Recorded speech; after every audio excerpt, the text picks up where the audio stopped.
The small town of Goshen, California was rocked by a brutal and senseless act of violence on Monday morning as 6 family members, including an innocent baby and a teenage mother, were brutally murdered in a shooting at their home. At around 11:30 GMT, on Monday, police were called to the Goshen property where they discovered a heart-wrenching scene of chaos and destruction. 2 bodies were found on the street outside the home, while others were discovered inside.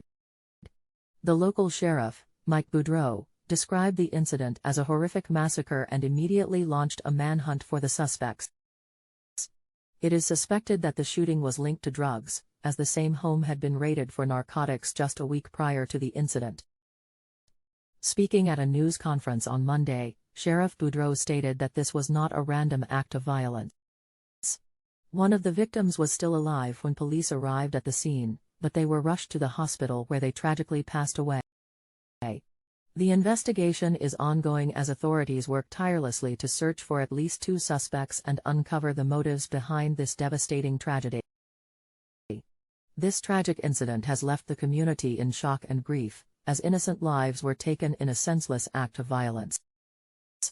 The families and loved ones of the victims are in the thoughts and prayers of the entire community as they try to come to terms with this unimaginable loss. Deputies arrived about 7 minutes later. As deputies arrived on scene, they noticed 2 victims who were apparently dead in the street.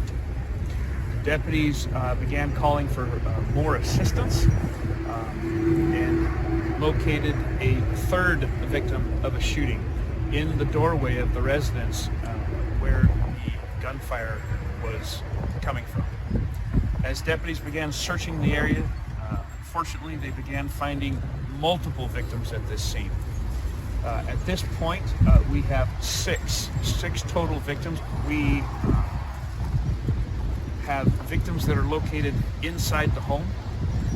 We have 1 victim who is alive as deputies arrived, and CPR was being given to multiple victims on scene. Unfortunately, no one, including the man who went to the hospital via ambulance, he was also pronounced dead at the hospital.